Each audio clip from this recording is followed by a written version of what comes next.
finally, parang hinain nyo na ito after lumabas noong January 1 ng malicious teaser umano ng pelikula. Na-mention in your name. Kasi marami nagtatanong sa akin kung anong reaction ko. Isa na doon, a lot of people have been asking me, what's your reaction? Ito na po yun. This is my reaction. Kung naman may mga katanungan kayo, si Atty. Boco na sasagot ko. And bilang isang, of course, kaligin ng showbiz industry, gano'n ka gumagawa tayo ng mga ganitong hakbang? Pagka may ganitong mga lumalabas, that seems to be an attack to your persona. Ako, wala naman akong pinipersonal. But I'm just against irresponsible people, lalo na sa social media. Kaya nga ako, hindi ako sumasagot in any social media o sa television o sa ano.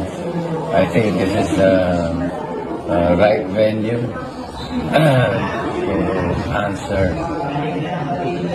para sumagot sa lahat ng issue. And how, Paulina, were you supporting Bossing all the way? Oh, all the way. All the way. No questions asked. We saw na hindi mo binubura yung mga screenshot, no? Yung mga comments na sa yung accounts.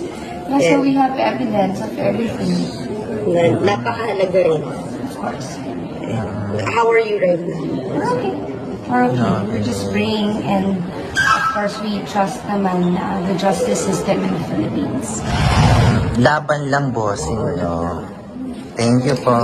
Na lang kay Direk. Baka may message kayo kay Direk Darylia. Wala naman. Happy New Year. O sa mga taong nakapanood na ng teaser, bossing, na baka inusgahan ka na po.